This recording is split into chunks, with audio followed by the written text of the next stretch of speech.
I know I promised another South Park video, but psych! You will watch Duck Iceberg now. I'm sure you're familiar with the whole iceberg video thing. We all love the Mario 64 one. Also, I'm not sure if an iceberg already exists on this topic. I doubt it, so I just made one myself. Figured it would be a fun video to do.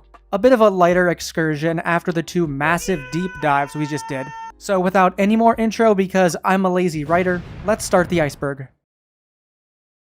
Let's begin with some of the more obvious ones. There's only a few. The average size of a duck is approximately 5.1 to 5.6 inches, but admittedly it could be closer to 6 inches if you're in the Western world. Depends on who you ask. Girth is typically around 4.5 inches, much less thicker than a Coke can. I saw some confusion on that in the duck size video comments section. Keep in mind that a duck is never a perfect cylinder. Also, I just measured this root beer can, almost 9 inches around, so it's literally half. Just wanted to clear that up. Also in the duck size video, we talked about Dingle number 1 and Dangle number 2, Jonah Falcon and Cabrera. One of them is a clout chaser, and the other one is mostly foreskin. We won't go too much into detail on them, but they're the two most prominent figures when you Google search for world record meat sword. They claim sizes of 13.7 inches and 18.9 inches respectively. Look, I'm bad at math. I said in the last one, 18 inches was half the size of an average man. That's 1.5 feet. I'm so bad at math, you guys. That's why I'm a YouTuber. Both of those sizes are most likely completely wrong. I know that's not a very satisfying answer for this topic on the iceberg, but later on, we'll get into contestant number 3, who is a little more trustworthy and a little more reasonable size. He might actually have one of the world's largest ding-dongs, for real. In any case, ducks that big are very tough to live with. Just go through the comments under that video and you'll see what I'm talking about.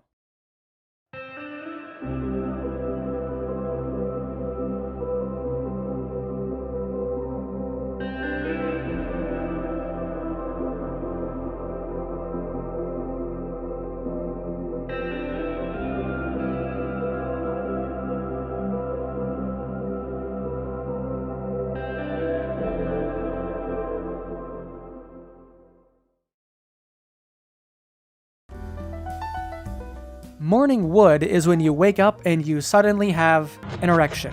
Scientists believe this can happen for a few reasons: hormone shifts, brain relaxation, and of course, accidental physical touch. Someone brushes against your leg in bed and oops. I'd love to hear what women think about this topic in particular, because the way people describe what morning wood is, it might be something kind of bizarre to a lot of women. But for guys, it's so common, it's not even really that weird or talked about. Like, you understand from such a young age that this happens that you don't even question it. So I'd be curious to hear what the women think about this phenomenon.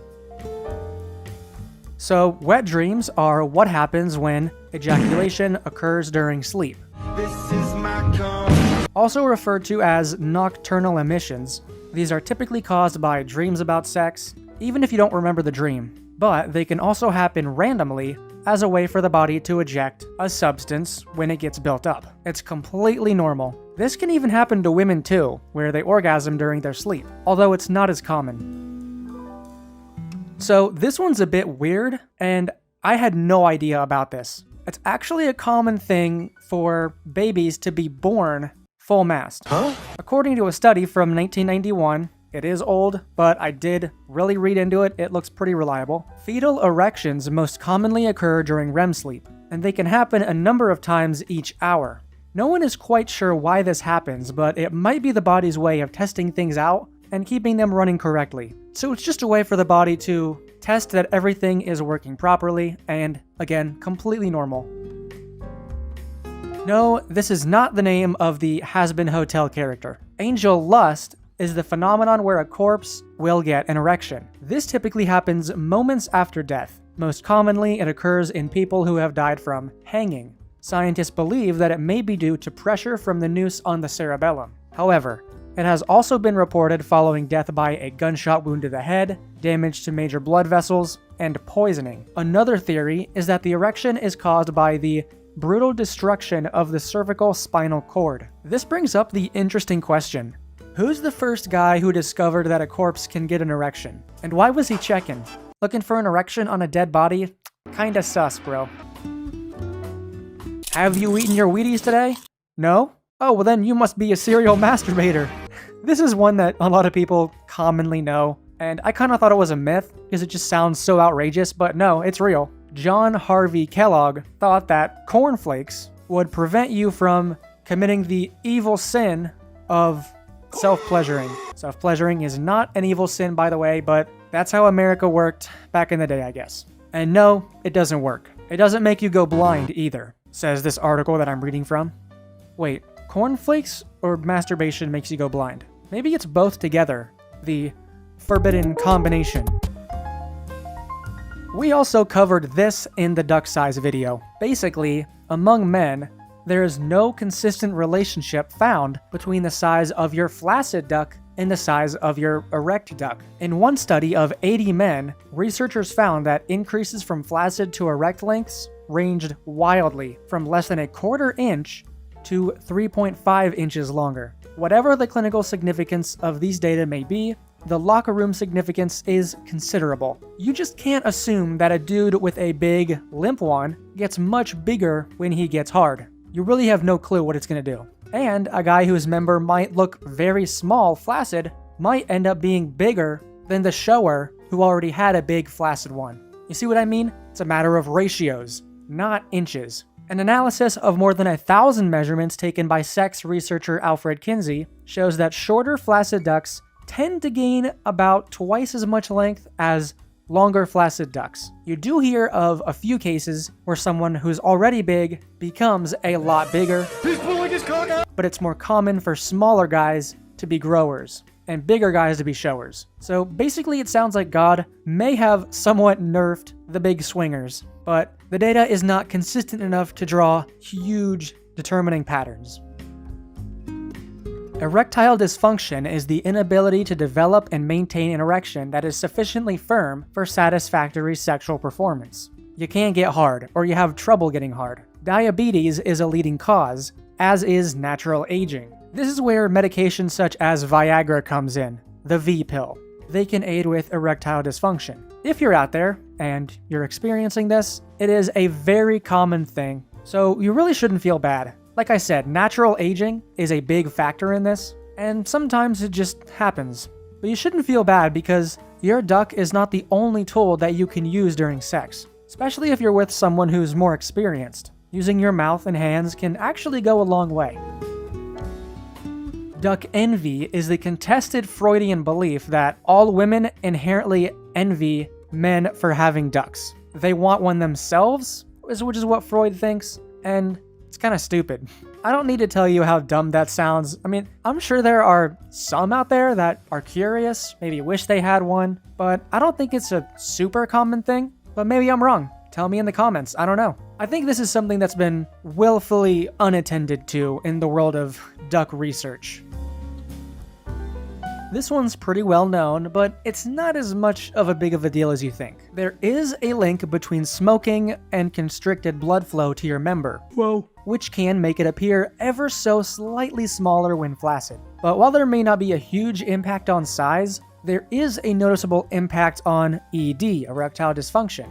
This article breaks it down pretty well. Smoking can lead to reduced blood flow throughout the body, including to the duct, which can make it difficult to achieve and maintain an erection. The chemicals in cigarettes can also cause damage to the nerves that are responsible for triggering an erection, making it harder to achieve and sustain one. Smoking can also disrupt hormone levels in the body, which can impact sexual functioning and may contribute to erectile dysfunction. By understanding the impact of smoking on erectile function, individuals can make more informed decisions about their smoking habits and take steps to improve their overall sexual health. There are a lot of reasons to quit smoking, and this is just a drop in the bucket of all of those reasons.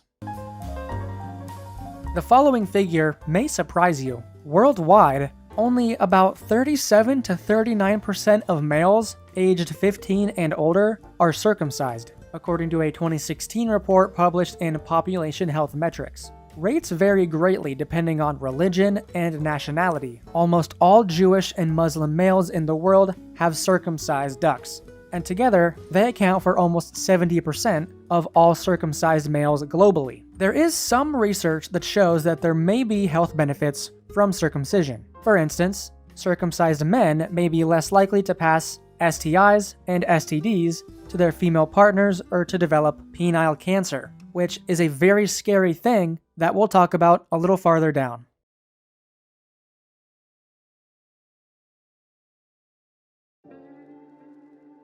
Despite its goofy-ass name, duck panic can be terrifying.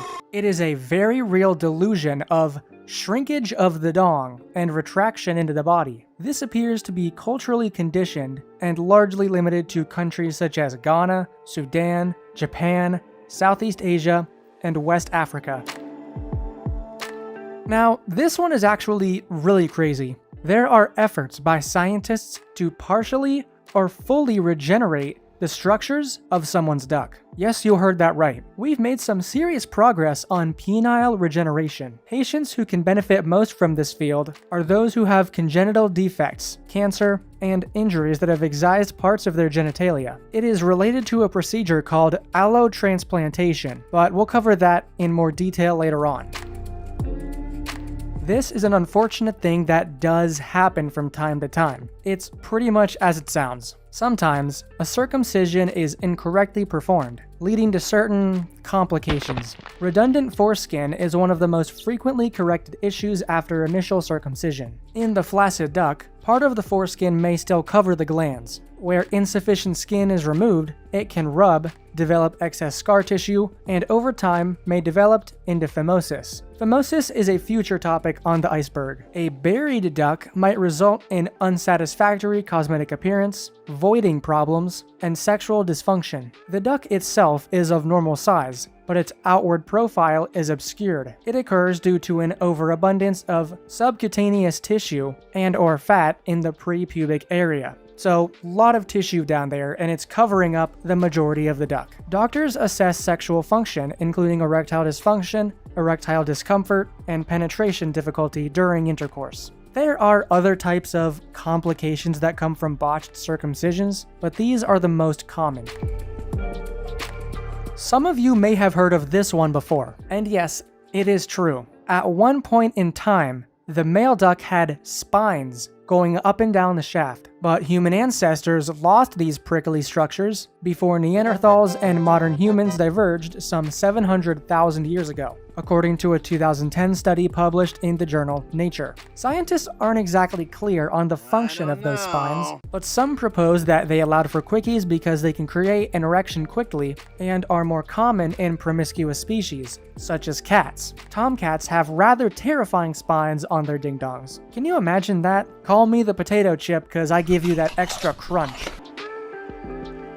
We didn't just have spines, though. We also had duck bones at one point. I really don't know what God was smoking when he came up with that one. Another relic of past times is the duck bone, or baculum. Though most apes have a bone to keep their member erect, human males lost theirs at some point and now rely on blood pressure for stiffness. In other animals, the duck bone sits inside the body and is pushed out into the duck for an instant, reliable erection. It's still a mystery why males lost this trait, but in The Selfish Gene, biologist Richard Dawkins proposes the bone-free duck was naturally selected because it allows females to gauge potential partners' health. Those who can't get an erection probably have poor blood flow. Hey, when I said I boned her last night, I wasn't lying. Peyronie's disease is an abnormal curve of the duck that occurs later in life. Studies suggest that around 0.5 to 13% of adult males will experience PD at some point in their lives. The risk increases as a person gets older. It's mainly the result of a prior injury during sex. With that said, PD is still somewhat poorly understood and may occur for no known reason. If the symptoms of PD are severe, they can cause ED. Pudendal nerve entrapment is a condition characterized by pain on sitting and the loss of penile sensation and orgasm. Occasionally, there is a total loss of sensation and orgasm. The pudendal nerve can be damaged by narrow, hard bicycle seats and accidents, to name a few. Just be careful out there. Yes, you read that one correctly. I somehow had no idea this was a thing, but according to this article, vibrators aren't only for women. It's now illegal. They work on your stick too. In fact, vibration is so effective on the duck that often men with spinal cord injuries can emission with the aid of a special medical vibrator. For this kind of treatment, the vibrator is usually held against the underside of the head of the duck. Although vibrators often help men with emission problems, you don't have to have any kind of medical condition to use one. You could just do it for fun. Well, shit, time to make a trip to the store, I guess. Many animals have super-powered ding-dongs. As you'll come to learn from this list, the echidna duck, for example, remember duck meaning dick. The echidna has 4 heads on its thing. During copulation, echidna ducks operate on a part-time schedule. Half the duck temporarily shuts completely down, while the other 2 heads are responsible for fertilization. But those extra 2 heads aren't just there to show off. Next time the echidna mates, he'll alternate which half he uses. Now I understand why Sonic was so high on Cornhub's list last year. Shut the fuck up! Many men consider the underside of the glands, head of the duck, and the underside of the shaft to be the most sensitive to sexual pleasure. Researchers asked 81 healthy men to rate the erotic sensitivity of different areas of their bodies, including not only the duck, but also zones such as the scrotum, anus, nipples, and neck. There's a pretty big difference between your scrotum and your neck. The underside of the glands and underside of the shaft had the highest sensitivity rating for a significant majority of men, followed by the upper side of the glands, left and right side of the glands, the sides of the duck, upper side of the shaft, and foreskin, for the minority of men who were uncircumcised. The findings of this study were reported in the British Journal of Urology International in 2009. Now, okay. Historians disagree on this fact, but it is said that the Führer did have a micro. There's a lot to unpack there. Well, for us, not for him. This rumor likely spread because we want the guy to have a micro, right? We want it to be true, because he's a historical figure that it's kind of okay to make up any rumor about because he's dead, and also we want to shit on him as much as possible. Understandably so. It hardly matters anyway, because again, he's dead. But a micro wasn't the only thing he's believed to have had. He also may have had an undescended testicle, as well as a few other complications, but you can look into those on your own time. An erection can point in virtually any direction, straight ahead, left, right, up, down, A, B, start. There's no right or wrong. The following data comes from a study that measured 1,484 separate erections. In the figures below, if the stick pointed directly up, the measurement was 0 degrees. And if it was forward pointing, meaning horizontal, the measurement was 90 degrees. And here's the numbers. As you can see, it's a pretty wide spread across the board, and the majority of participants have a slight curve at least, with the majority pointing up somewhat. So for anyone concerned that their chap is a bit skewed, do not worry, you are normal. While we're on the topic of normality, very few ducks are straight. They can curve in any direction. A curve of up to 30 degrees is still considered healthy. This one's pretty short and simple. About half of your length is housed inside the body, where it attaches to your bodily systems, so you can't see it. So next time you feel small, you can double the number, but be sure to specify that with your partner. Hey baby, I got 11 inches. It's just inside me. And now, it will be inside of you. Fracture can occur if the erect duck is bent excessively. A popping or cracking sound and pain is normally associated with this event. Emergency medical assistance should be obtained as soon as humanly possible. Get that shit fixed up immediately, brother. Prompt medical attention lowers the likelihood of a permanent penile curvature. This usually happens because of vigorous sex. That's why you have to be careful with positions like girl on top, especially if you're longer down there. Improper dismounting can actually bend or snap your junk, so be cautious. While we're on this topic, I got a few comments pointing out how I sort of incorrectly spoke on how limiting the positions can be when you get up to bigger sizes. Like if you're 8 inches, you might not be able to do deeper penetration or standing positions, etc. And look, I didn't come up with that info right off the spot. I did use a source, But I want to make it clear that what I meant to say in that video was not that it was impossible to pull off those positions, but the bigger you get, the more difficult it is for you and for your partner, and the more careful you have to be when you pull those off. Penile fracture is one of those reasons. Improper dismounting, when you are that big, can lead to injury to her and to you because it can bend or even snap. So just be careful. Studies show that the duck steadily loses sensitivity as men age, though it's hard to say exactly by how much. That's because different researchers have used different ways to stimulate the duck and measure sensitivity in general. Because, it's a very awkward thing to measure, and it's very, not very well defined how sensitive someone is. You just have to ask them, basically. Sensitivity is gauged by the least amount of stimulation a man is able to feel. That's typically how it's measured. It's called the sensory threshold. So despite differences between studies, the data shows a clear trend when taken together. From age 25 onward, sensitivity starts to decline. The sharpest decline in sensitivity is seen between age 65 and 75. So even if sensitivity decreases, you still have plenty of time before it hits a sharper downward angle. What's less clear is whether men really notice this loss of sensitivity or not, because again, it is somewhat gradual. One practitioner says that if they are aware of it, his patients seldom mention it. So it may happen, but it sounds like for most men, it may not even be a perceived problem. This topic is related to duck panic, which we talked about previously. So make some popcorn and settle in while I tell you the tale of the duck snatchers.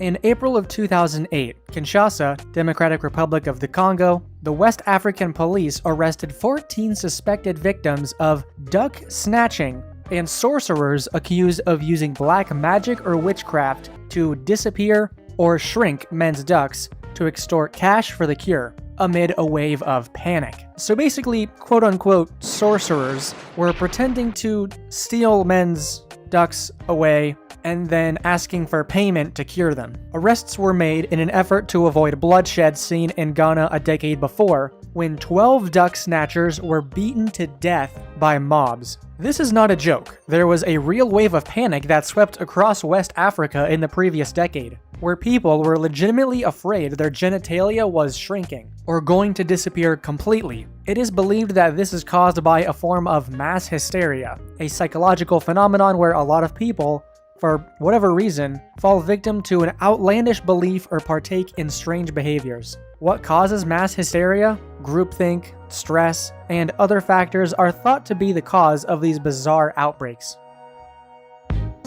Hard flaccid syndrome is a chronic and painful condition characterized by a semi-rigid duck in the flaccid state, a soft glans when erect, along with various associated symptoms like pelvic pain, low libido, ED, and penile sensory changes. There isn't a lot of available research on this, but from what I can gather, this can be caused by traumatic injury at the base of the erect member. Basically, it seems as if nerve damage can cause the typical erection mechanisms to break down, leading to a confusion of hard, soft, and a perpetual state of in-between. Paraphimosis occurs in an uncircumcised duck when the foreskin gets stuck in the retracted position. It is a medical emergency that can lead to tissue death if not treated immediately. Basically, it can't be rolled back down, which, as you can probably imagine, can be very problematic. Similar to paraphimosis, cold gland syndrome is a condition marked by the persistent inability of the glands to maintain an erect state during sexual arousal, potentially leading to reduced sensitivity and erection difficulties. In 2009, researchers successfully created the first bioengineered duck and implanted them onto rabbits. They were able to obtain erections and actually copulate, with 10 of 12 rabbits achieving emission. This incredible study shows that in the future, it could actually be possible to produce artificial ducks for replacement surgeries or phalloplasties. We haven't seen much movement since this discovery all the way back in 2009, but the implications of it are huge. As far as I can tell, there have not yet been any successful human trials, but the fact that a mammal was able to use one successfully, pretty awesome. Ducks with complications could be incredibly sidestepped by instead growing a new one in a laboratory somewhere. I could do a whole video on this in the future because I find whatever science that is behind this to be fascinating. This is unfortunately a very real thing. Penile cancer, cancer of the duct, is very rare. However, it can be one of the more aggressive forms of cancer. Around 95% of causes are caused by a type of skin cancer called squamous cell carcinoma. The good news is, penile cancer is diagnosed in fewer than 1 per 100,000 males per year and accounts for fewer than 1% of all cancers in the United States. So it is a very rare form of cancer.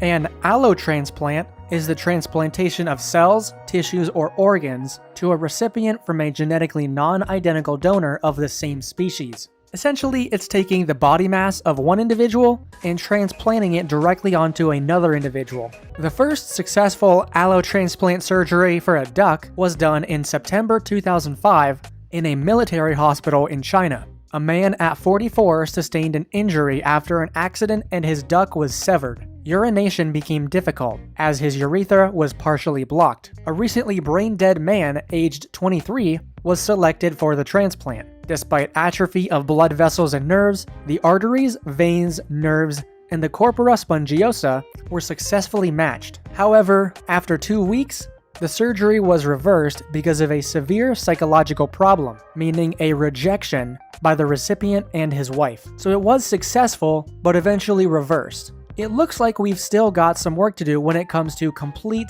penile transplants. The story goes here that Napoleon Bonaparte had his duck travel around the world. A 2015 article in the Washington Post cataloged the path of Bonaparte's French fry from Napoleon himself to an Italian priest, to a London bookseller, to a book dealer in Philadelphia, to a French museum in New York City. From there, after being on display for decades, it was brought in an auction in Paris in 1977 by an American urologist, whose descendants currently live in New Jersey. But while it's confirmed that this mummified thing is in fact a duck, we're not actually sure who it belongs to. Balanitis is the inflammation of the head of your duck. This is similar to posthitis, which is the inflammation of the foreskin, and balanoposthitis, which is inflammation of both. Very painful. Another famous duck haver, Russian holy man Rasputin, you know the guy, apparently had a massive ding-dong. Well, good for him. It's also been said that it possessed magical powers? Good for him. It also traveled to various places before it was examined more closely, and they found out it was actually a sea cucumber. Ah, the old 13-inch sea cucumber trick. I've tried that one before. This information comes from the highly reputable sperm.blog. All joking aside, this number is on other sites as well. According to this site and many others, sperm typically travels at speeds that can climb as high as 28 miles per hour. So now, I have a new insult to shout at the slow driver in the left lane. My sperm can drive faster than you. The numbers here can vary wildly, but from what I can tell you, and from what I can corroborate, the average male orgasm lasts for around 6 to 10 seconds, depending on your definition of where it begins and ends. For women, however, it can be significantly longer, upwards of 15 to 20 seconds, or even 30. Boys, can you imagine that? 30 entire seconds of that orgasm state. Like, holy shit, that would be awesome. We've already talked about Jonah Falcon and Cabrera and their fake phalluses, so I wanted to include this other guy who seems a little more genuine and a little more believable. Compared to their measurements of 13.7 and 18.9 inches respectively, this dude Matt has measured himself to be a slightly more reasonable 11 inches.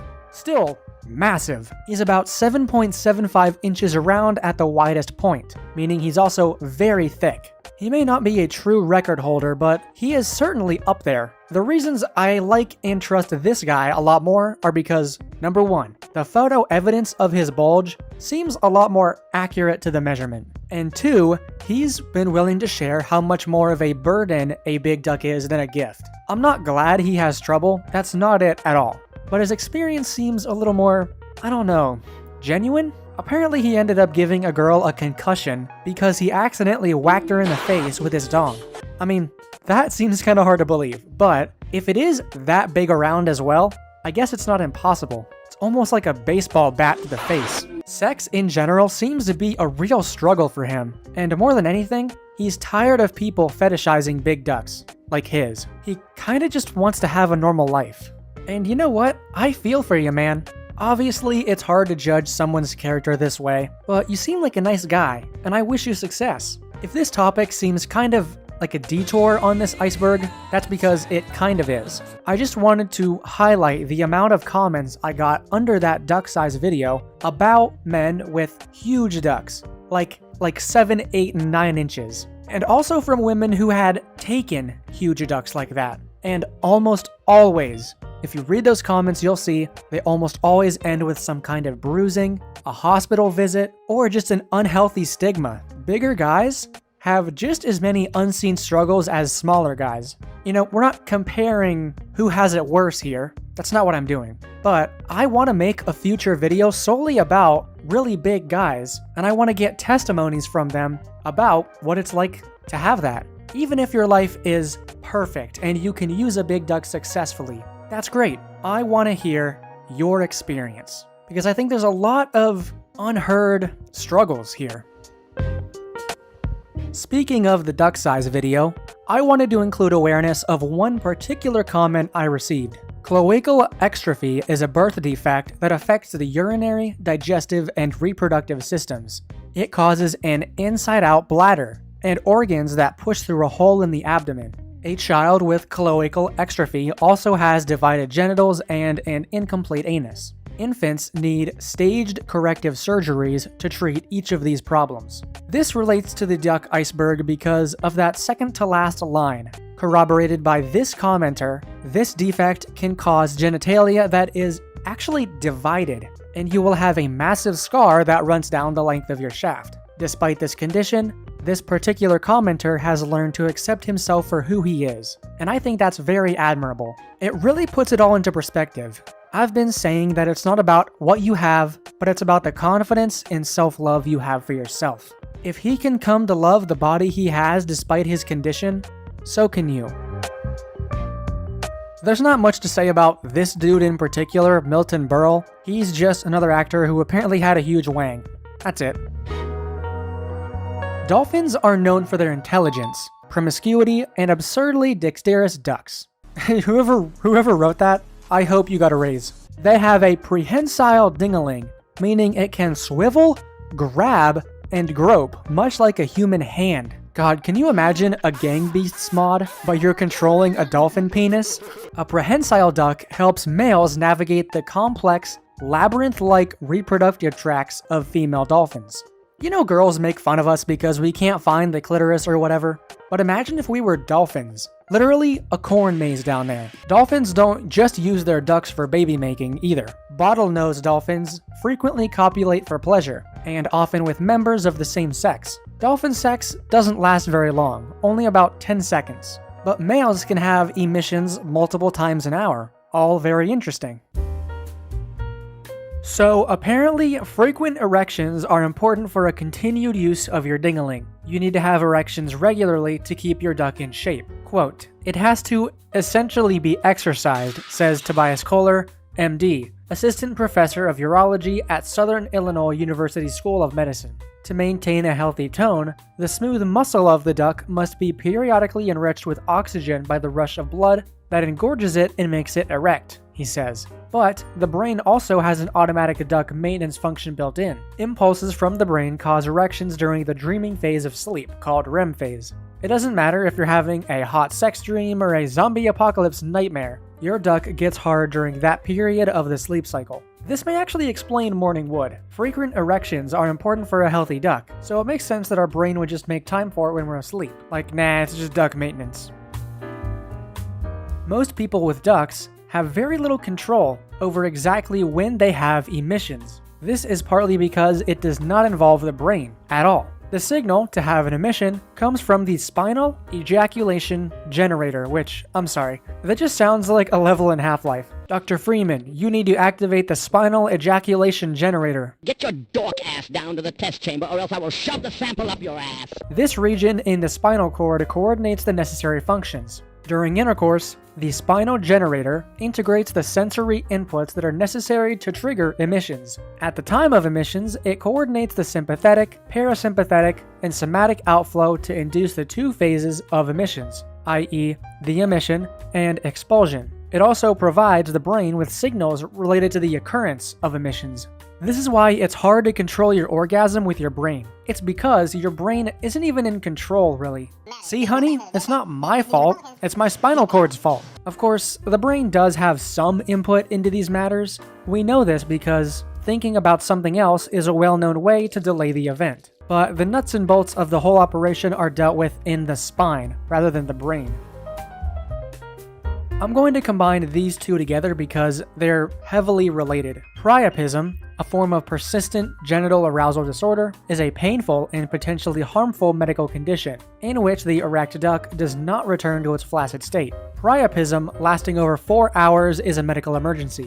If you've ever heard the phrase, if you have an erection that lasts more than 4 hours, call your doctor, this is why. The causative mechanisms are poorly understood, but involve complex neurological and vascular factors. Potential complications include ischemia, thrombosis, and impotence. Thrombosis, then, is the formation of blood clots, which, as you can imagine, a lot of that in your duct can be very problematic. If this happens to you, you should see a doctor immediately.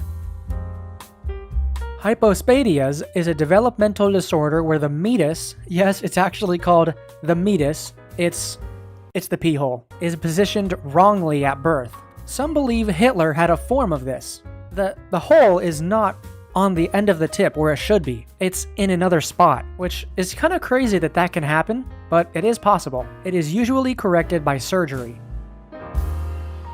I don't know how to break this to you guys, but there's an animal out there that can actually use its duck in combat. It's a literal sword fight. Like many organisms with intriguing phalluses, flatworms that engage in duck fights are hermaphrodites. Just one example that showcases how a sex binary system fails to account for the range, fluidity, and diversity of many organisms. Some species of flatworm engage in this duel to see who can inseminate the other. Their two-headed ducks resemble tiny swords, and battles can last for up to an hour as they take turns attempting to stab each other. The winner pierces the flesh of the other flatworm and deposits their injection, something scientists refer to as traumatic insemination. Mating can be competitive, with a single flatworm fertilizing another.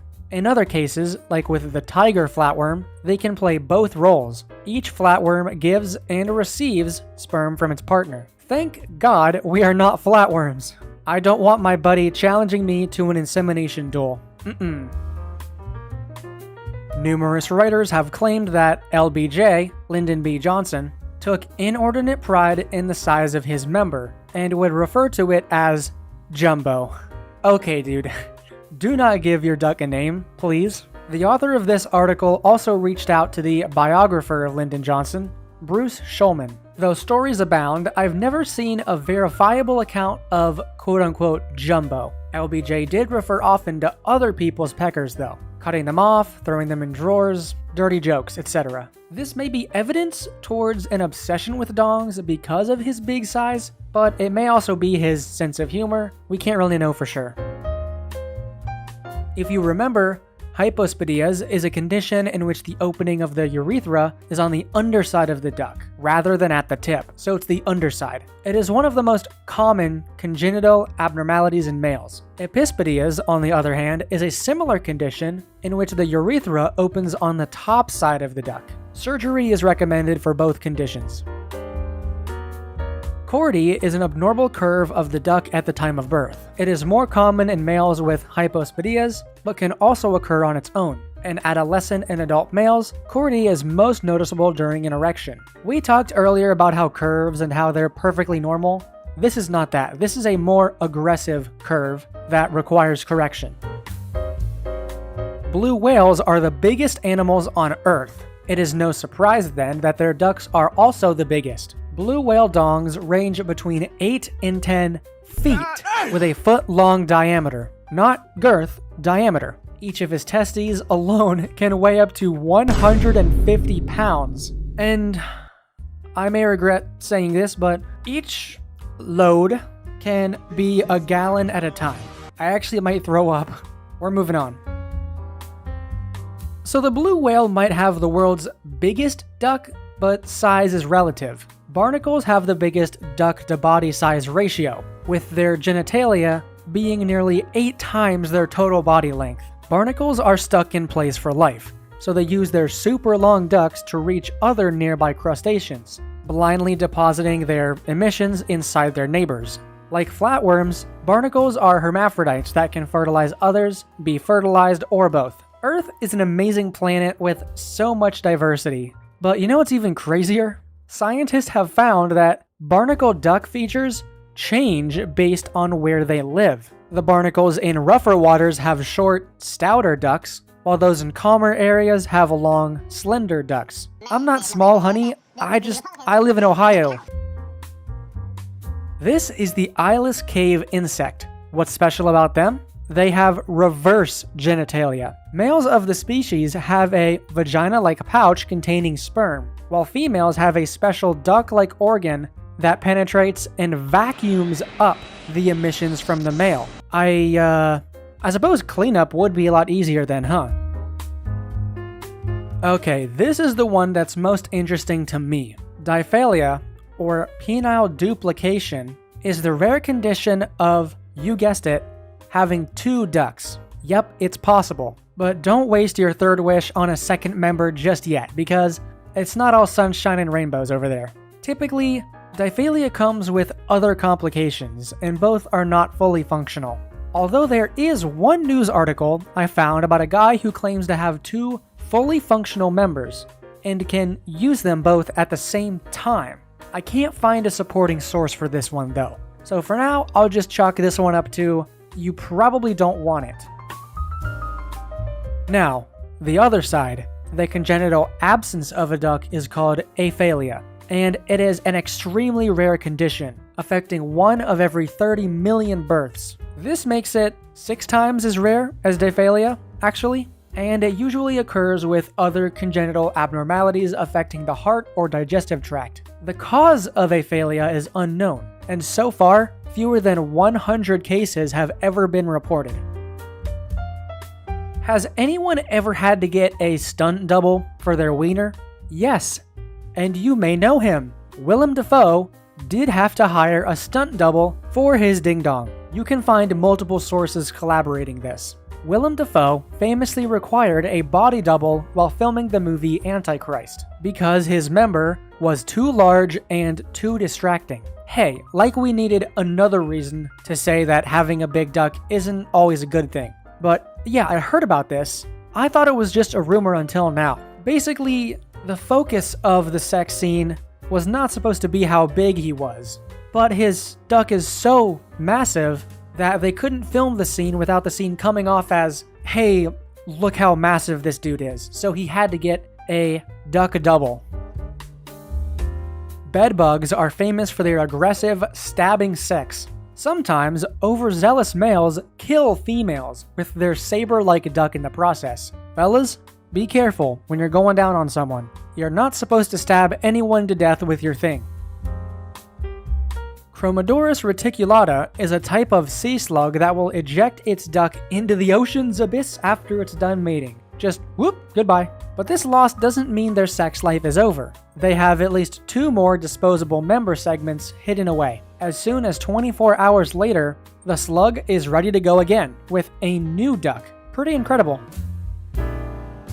Okay guys, these next 2 are actual not safe for work. Like, if you're eating something, put it down right now. Okay. Sometimes, ducks pose logistical challenges. That is certainly the case for the leopard slug, which is so well endowed that it has to go to extreme measures to reproduce. Mating leopard slugs dangle from branches by a shared rope of their own slime with their ducks hanging below. As hermaphrodites, These slugs inseminate each other during sex, so once the action starts, 2 ducks are on display, and their ducks are easily spotted. They're electric blue and roughly the size of the slugs themselves. The act is a messy tangle, but nothing goes to waste. Once copulation is complete, one partner consumes the slimy sex rope as a post-coitus snack. Oh, that's absolutely awful. I changed the wording to be less gross. I've never wanted to unlearn something so bad, but it's not even as bad as this last one. While there are plenty of stories about the sexual exploits of Thomas Jefferson and Ben Franklin, this founding father's duck was probably what killed him. Gouverneur Morris, so the legend goes, was so riddled with gonorrhea that he had to pry open his pee hole just to urinate. And he supposedly died from an infection contracted while trying to clear his pee hole with a whalebone. Okay, that's enough for now. Thank you everybody so much for watching this iceberg video. I will be on vacation by the time you see this, so the next South Park video is probably at least 2 weeks away, unfortunately, but it's a good episode, I promise. Thank you for at least 17,000 subs, I think, at this point, and thank you all for all that fan art, seriously. There's so much fan art I've gotten in the last couple weeks, and it's all incredible. You guys are incredible artists, so I will see you in a few weeks. Thanks for watching. I love you all. Good night.